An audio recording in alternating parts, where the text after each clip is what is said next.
Hello everyone. In this video lecture, we are going to solve some numerical based on the simple harmonic motion. Numerical. The motion of 100 gram mass tied to a string is described by the equation x is equal to 25 cos 3t plus pi by 4 centimeter. Find A the angular velocity, B frequency, C time period, D the force constant, E the amplitude and F the initial angle. Question में हमारे पास given है एक spring है, उसके साथ हमने 100 ग्राम मास जो अटैच किया गया है और स्प्रिंग जो है वो मोशन में है। उसके लिए जो इक्वेशन ऑफ मोशन है वो हमारे पास गिवन है x is equal to 25 cos 3t plus pi by 4 centimetre.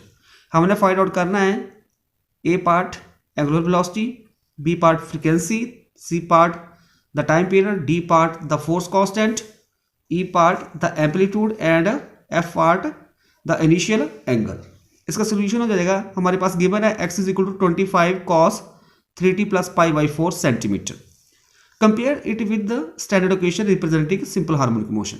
इस इक्वेशन को हम स्टैंडर्ड इक्वेशन के साथ कंपेयर करेंगे जो कि सिंपल हार्मोनिक मोशन की है, that is x is equal to a cos of omega t plus five. First हमने निकालना है angular velocity. Angular velocity, so here angular velocity होती है हमारे पास ओमेगा, और ओमेगा की जगह हमारे पास कंपेयर करोगे तो यहाँ पे कितना है 3।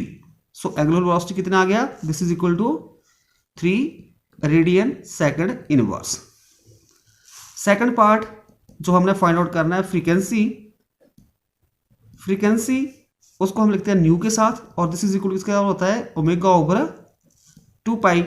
सो ओमेगा कितना है 3 ओवर 2 पाई की वैल्यू अगर हम लेते हैं 3.412, और दिस इज इक्वल टू जब हम इसको सॉल्व करेंगे तो हमारे पास आ जाएगा 0.477 हर्ट्ज। थर्ड पार्ट जो है सी पार्ट, इसमें हमने फाइंड करना है टाइम पीरियड। जो सी पार्ट है थर्ड पार्ट, इसमें हमने निकालना है टाइम पीरियड। उसको हम कैपिटल टी के साथ लिखते हैं। दिस इज इक्वल टू, ये फर्स्ट पार्ट ए आ गया, दिस इज बी, और सी में टाइम पीरियड। टाइम पीरियड जो होता है उसके लिए हमारे पास रिलेशन होता है T is equal to 2 pi over omega. So this is equal to 2 pi की वैल्यू हम भर लेंगे 3.14 divide by 3। This is equal to 4 to the 8, 2 1 the 2, 3 to the 6 divide by 3। 3 के साथ कटिंग हो जाएगा 3 to the 6.28, 2.09 second. D part में हम फाइंड आउट करेंगे फोर्स कांस्टेंट। फोर्स कांस्टेंट, और जो फोर्स कांस्टेंट के, this is equal to omega square M. ओमेगा हमारे पास 3 है, 3 का स्क्वायर, और एम मास जो है वो हमारे पास गिवन है 100 gram. This is equal to 3 9, 9 multiply 100, this is equal to 900 dyne per centimetre. जब हम डाइन पर सेंटीमीटर को न्यूटन पर मीटर में चेंज करेंगे तो हमारे पास ये आ जाएगा 0.9 न्यूटन मीटर इनवर्स। ई पार्ट में हमने फाइंड आउट करना है amplitude.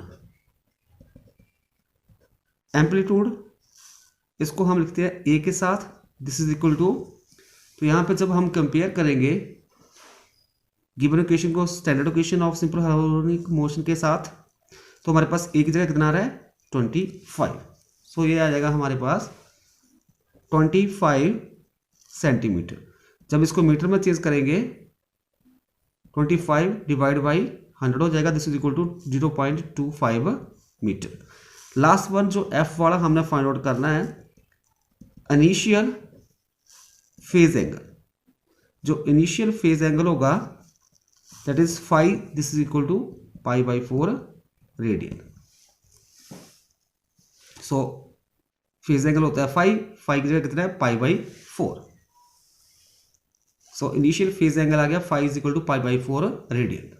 Numerical, a particle executing simple harmonic motion is represented by a periodic function ft is equal to 5 cos 10t plus 0.2. Calculate the amplitude, angular frequency, frequency, time period and initial phase.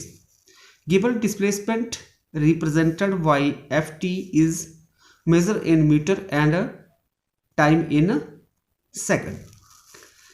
Question में given है एक particle है जिसका motion किस तरह का है, simple harmonic motion, और उसको रिप्रेजेंट किया गया है पीरियोडिक फंक्शन के द्वारा। इक्वेशन हमारे पास है F T is equal to 5 cos 10t plus 0.2। हमने कैलकुलेट करना है amplitude, angular frequency, frequency, time period and initial phase. Given है हमारे पास जो डिस्प्लेसमेंट है उसको हम रिप्रेजेंट कर रहे हैं मीटर में और टाइम को सेकंड में।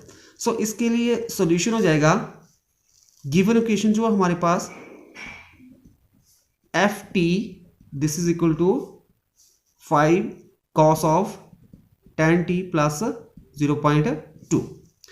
अब हम कंपेयर करेंगे इस इक्वेशन को, compare it with the standard equation of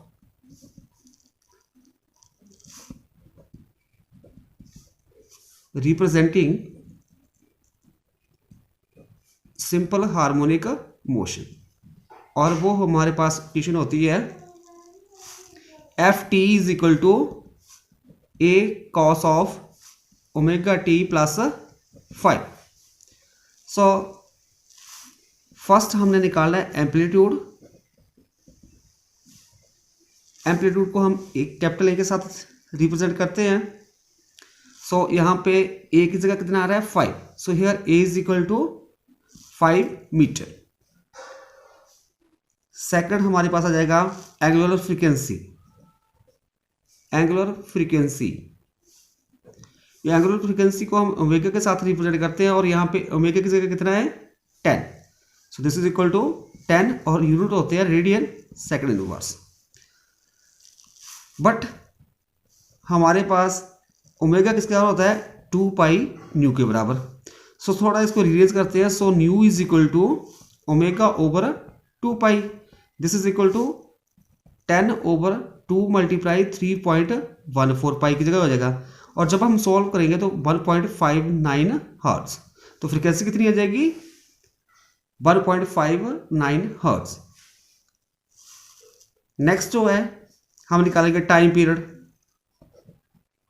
तो जो टाइम पीरियड होगा we know that time period it is reciprocal of frequency. So this is equal to 1 over frequency कितनी निकाली हमने 1.59।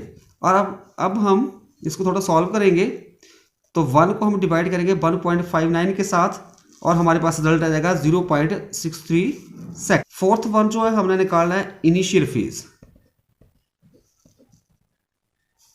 वो हमारे पास है जो फेज होगा 5, this is equal to 0.2। So 5 is equal to 0.2 radian.